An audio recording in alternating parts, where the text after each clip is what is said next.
Assalamualaikum warahmatullahi wabarakatuh. Perkenalkan, nama saya Mutiara Mukoginta dari kelas PGMIA semester 4, NIM 1921022. Saya akan mereview makalah kami yang berjudul Materi dan Perubahannya. Pengertian materi. Materi atau zat adalah sesuatu yang memiliki massa dan menempati ruang. Berdasarkan wujudnya, zat dibagi menjadi 3, yaitu zat gas, zat cair, dan zat padat. Dua zat tidak dapat menempati ruang yang sama pada saat yang bersamaan. Materi merupakan sesuatu yang memiliki massa dan volume serta menempati ruang. Benda-benda di sekitar kita, misalnya meja, mobil, buku, air, dan udara, juga merupakan materi. Selain menempati ruang, juga mempunyai massa. Macam-macam wujud zat. 1. Zat padat. Zat padat adalah materi yang mempunyai bentuk dan volume ruang yang ditempati zat padat, cair, atau gas tertentu. Ada dua cara utama partikel-partikel padat bisa tersusun, yakni dalam baris-baris teratur yang rapi atau dalam susunan yang tidak tertentu. Zat padat yang partikel-partikelnya tersusun dalam baris-baris yang teratur rapi disebut kristal. Contoh umum kristal adalah sebagian besar logam, intan, es, dan kristal. 2. Zat cair. Seperti zat padat, zat cair mempunyai volume tertentu, tidak seperti zat padat. Zat cair akan berbentuk seperti wadah yang ditempatinya. Zat cair digambarkan sebagai zalir atau fluida. Zalir adalah zat dengan molekul-molekul yang bergerak bebas saling melewati, sehingga zalir menyesuaikan bentuk wadahnya. Seperti zat padat, partikel-partikel dalam zat cair tersusun secara rapat. Zat cair juga sulit dimampatkan. Pada zat cair, molekul-molekul tersusun rapat. Meskipun demikian, partikel-partikel itu mempunyai cukup energi untuk mengatasi sebagian ditarik-menariknya dengan molekul di dekatnya dan bergeser saling melewati. Partikel zat cair memiliki sifat seperti berikut. Yang pertama, letaknya berdekatan. 2. Susunannya tidak teratur. 3. Gerakannya agak bebas sehingga dapat bergeser dari tempatnya, tetapi tidak lepas dari kelompoknya. Ciri-ciri zat cair lainnya. Yang pertama, bentuknya berubah-ubah. 2. Volumenya tetap. 3. Mengikuti bentuk wadahnya. 4. Pada ikatan antar partikelnya lemah. 5. Pada susunan partikelnya kurang teratur dan renggang. 3. Zat gas. Zat gas ialah suatu zat atau benda yang mempunyai volume dan bentuk yang selalu berubah-ubah sesuai dengan tempat atau wadahnya. Contohnya balon, ban sepeda dan ban motor, gelas kosong, botol kosong, dan lain sebagainya. Zat gas. Zat gas ialah suatu zat atau benda yang mempunyai volume dan bentuk yang selalu berubah-ubah sesuai dengan tempat. Contohnya balon, ban sepeda dan ban motor, gelas kosong, botol kosong, dan lain sebagainya. Berikut sifat-sifat benda padat, cair, gas, dan pengertian dan contoh-contohnya. 1. Sifat-sifat benda padat. Bentuk benda padat tidak dipengaruhi wadahnya. Dalam kehidupan sehari-hari, kamu sering menyaksikan bentuk benda padat berubah. Padahal yang sesungguhnya bentuk benda padat itu tidak mengikuti bentuk wadahnya. Benda padat tidak berubah bentuk jika hanya berpindah tempat. Misalnya saja, kacang goreng yang ada di piring, demikian juga pensil, penghapus, dan plastisin tidak berubah bentuk jika dimasukkan ke kontak pensil. Bentuk benda padat dapat diubah. Piring yang jatuh berserakan, kertas sobek, dan kacang tanah yang hancur setelah digerus adalah contoh dari benda padat yang diubah. 2. Sifat-sifat benda cair. Bentuk benda cair mengikuti bentuk wadahnya. Bentuk minyak goreng dalam botol berubah jika dituang ke penggorengan. Demikian dengan air yang dituang ke botol. Bentuk air seperti bentuk botol. Hal itu berarti bahwa bentuk benda cair mengikuti bentuk wadahnya. Bentuk permukaan benda cair yang tenang selalu datar. Bentuk permukaan benda cair yang tenang berbeda dengan bentuk cair yang bergejolak. Hal itu terlihat pada wadah yang tembus pandang. 3. Sifat-sifat benda gas. Benda gas mengisi seluruh ruangan yang ditempatinya. Saat kita meniup balon, kita memasukkan udara ke dalam balon. Semakin kuat kita meniupnya, maka semakin banyak udara yang kita masukkan ke dalam balon. Akibat tiupan itu, balon mengembang. Udara mengisi seluruh dalam balon. Hal ini berarti benda gas mengisi seluruh ruangan yang ditempatinya. Benda gas menekan ke segala arah. Balon dan kantong plastik mengembang ke seluruh bagian jika ditiup. Hal ini menunjukkan bahwa udara menekan ke segala arah.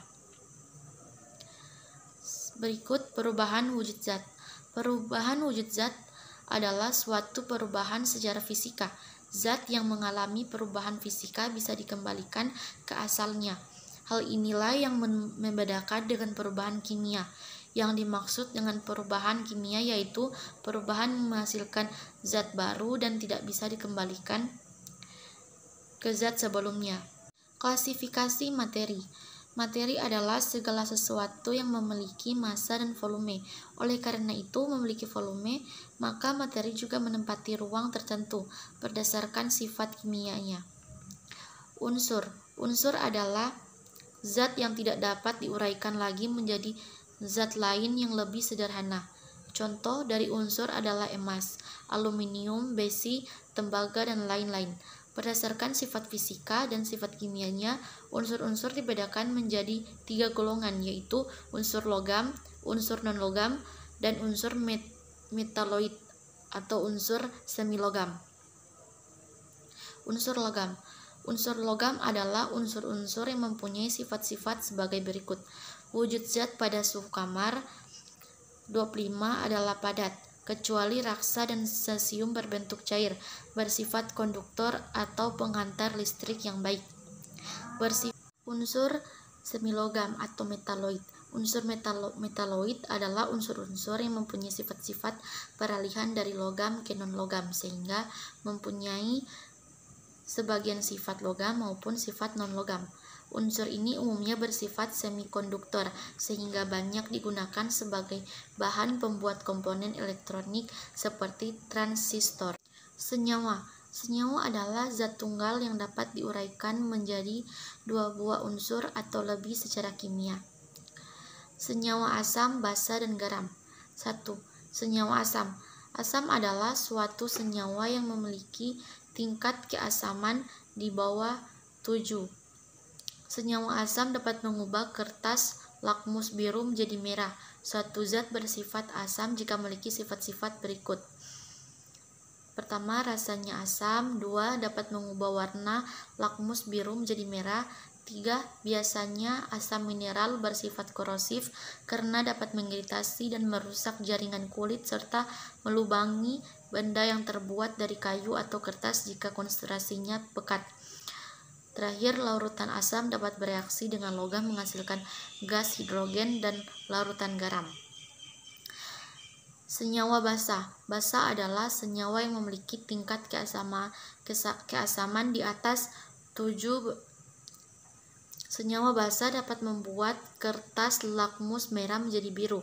Zat yang bersifat basa dapat dijumpai dalam kehidupan sehari-hari, misalnya sabun mandi, deterjen, pasta gigi, pemutih, dan lain sebagainya. Zat yang bersifat basa memiliki ciri-ciri sebagai berikut. 1. Pahit dan licin di kulit. 2. Mengubah warna lakmus merah menjadi biru. 3. Dapat menetralkan sifat asam.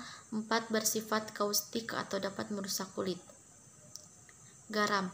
Garam adalah senyawa yang dibentuk dari reaksi antara larutan asam dan basa. Garam berwujud padatan kristal yang diperoleh dari penguapan air laut, berasal dari larutan garam yang bercampur dengan air laut dan mineral lainnya yang terdapat di dalam air laut. Indikator asam basa. Indikator adalah bahan atau alat yang digunakan untuk mengenali sifat suatu senyawa atau asam basa netral. Indikator asam basa terdiri atas dua jenis, yaitu indikator alami dan indikator buatan. 1. Indikator alami. Indikator alami dapat diperoleh dari bagian tumbuhan berwarna, dapat berupa bunga, daun, buah, biji atau akarnya. Contohnya kunyit, bunga sepatu, kulit manggis, dan lain-lain. Indikator buatan. Indikator buatan terdiri dari berbagai jenis, yaitu kertas lakmus, kertas indikator universal, larutan indikator, dan pH meter. Alat tersebut juga mudah dipakai dan dibawa kemana-mana. Campuran.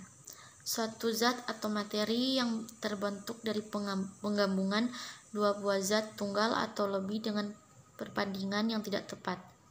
Contoh air dan gula, air dan garam, air dan pasir, dan lain-lain. 1.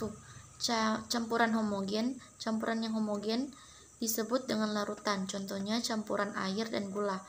2. Campuran heterogen adalah campuran antara dua jenis atau lebih yang partikel-partikel penyusunnya masih bisa dibedakan antara yang satu dengan yang lainnya. Contohnya campuran antara serbuk besi dengan pasir, campuran antara air dan minyak, dan lain-lain. Pemisahan campuran. Zat di dalam campuran dapat dipisahkan dengan membedakan sifat fisiknya, seperti perbedaan ukuran partikel zat, titik lelah zat, dan titik didih zat tersebut. Semakin berbeda sifatnya, semakin mudah zat di dalam campuran dapat dipisahkan. Distilasi. Distilasi biasa disebut juga dengan penyulingan. Distilasi merupakan metode yang banyak digunakan untuk memisahkan campuran berdasarkan perbedaan kondisi yang diperlukan untuk mengubah fase komponen campuran. Filtrasi. Ketika zat di dalam campuran memiliki ukuran partikel berbeda, partikel-partikel tersebut dapat dipisahkan dengan cara filtrasi atau menyaring. Campuran dituang melalui saringan. Kromatografi. Para ilmuwan memisahkan campuran cair menggunakan kromatografi. Campuran dilarutkan di dalam zat cair atau gas untuk membuat larutan. Sentrifugal. Cara pemisahan ini berdasarkan adanya gaya sentrifugal yang diberikan pada partikel-partikel yang melayang, sehingga partikel tersebut dapat dipaksa untuk bergerak ke dasar bejana dan mengendap, sehingga terjadi pemisahan antara partikel padat dan pelarutnya.